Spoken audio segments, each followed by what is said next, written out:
June থেকেই বন্ধ রাষ্ট্রায়ত্ত অগ্রণী ব্যাংকের এজেন্ট ব্যাংকিং। এতে ক্ষতিগ্রস্ত হচ্ছে 10 লাখের বেশি গ্রাহক। পরিস্থিতির জন্য পাল্টাপাল্টি অভিযোগ তুলেছে ব্যাংক কর্তৃপক্ষ ও সেবাদাতা এজেন্ট দুয়ার। এই ঘটনা গড়িয়েছে সালিসি মামলায়, আর বিচারাধীন বিষয়ে কিছুই করার নেই বলে জানিয়েছে বাংলাদেশ ব্যাংক। বিস্তারিত প্রতিবেদনে। ঘটনা শুরু 2022 সালে। এজেন্ট ব্যাংকিং কার্যক্রমে নীতিমালা লঙ্ঘনের অভিযোগ তুলে রাষ্ট্র মালিকানাধীন অগ্রণী ব্যাংককে চিঠি দেয় বাংলাদেশ ব্যাংক।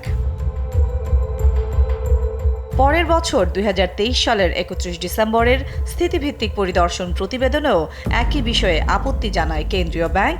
চাওয়া হয় ব্যাখ্যা। কেন্দ্রীয় ব্যাংকের আপত্তি, এজেন্ট ব্যাংকিংয়ে অগ্রণী ব্যাংক নিজস্ব সফটওয়্যারের পরিবর্তে তৃতীয় পক্ষ দুয়ার সার্ভিসেস লিমিটেডের সফটওয়্যার সেলোস্কোপ ব্যবহার করছে। সেই সঙ্গে নিজেদের ফ্লোর স্পেস ব্যবহার সহ নানা সুযোগ দেওয়া হয় এজেন্টকে, যা নীতিমালার লঙ্ঘন ও গুরুতর অনিয়ম। তবে কেন্দ্রীয় ব্যাংকের এসব পর্যবেক্ষণের জবাব যথাসময়ে দেননি তৎকালীন এমডি মোর্শেদুল কবির। সময়মতো উত্তর না দেয় জটিলতা শুরু হয় অগ্রণী ব্যাংকের এজেন্ট ব্যাংকিং কার্যক্রমে। এসব অভিযোগ আপত্তি বিশদ পর্যালোচনার দায়িত্ব দেওয়া হয় কেপিএমজির হাতে। ত্রুটি বিচ্যুতির সমাধানে নতুন চুক্তির পরামর্শ দেয় অডিট ফার্মটি। অনেকগুলো বিষয় আসে যেগুলো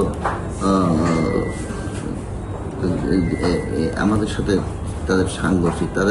তারা আমাদের নিজস্ব প্রিমিসেস ব্যবহার করতেছে দীর্ঘদিন থেকে। তাদেরকে সাময়িকভাবে জায়গা দিয়েছিলাম, কিন্তু তারা সেখানে ভাড়াও দেয় না, বিদ্যুতের বিলও দেয় না, কোনো কিছু দেয় না। ভুল নীতির উপরে একটা প্রতিষ্ঠান চলতে পারে না। যদিও নতুন চুক্তির বিষয়ে একমত হয়নি দুয়ার।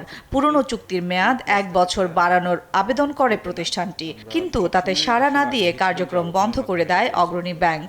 অভিযোগের বিষয়ে দেশ টিভির কাছে নিজেদের অবস্থান পরিষ্কার করেছে দুয়ার। তাদের দাবি, অগ্রণী ব্যাংকের কাছে এখনও তাদের পাওনা প্রায় 61 কোটি টাকা। যে নেগোসিয়েশন মিটিং চলমান ছিল সেটাকে আমলে না নিয়ে 19 তারিখে বলে দিল যে কালকে শুক্রবার তোমাদের মেয়াদ শেষ, আজকে থেকে সব বন্ধ, তোমরা সবকিছু ছেড়ে চলে যাও। এই হলো গিয়ে সব সার্ভার সব বন্ধ করে দিল। এটা হলো গিয়ে প্রথম প্রশ্নের উত্তর, যেখানে বলতেছে যে আমরা চুক্তি প্রপারলি 6 মাস আগে নোটিশ দিয়েছি এবং ওরাই বরং দুয়ার বরং ওই নেগোসিয়েশনে আসে বা এগ্রি করেন চুক্তির টার্মস।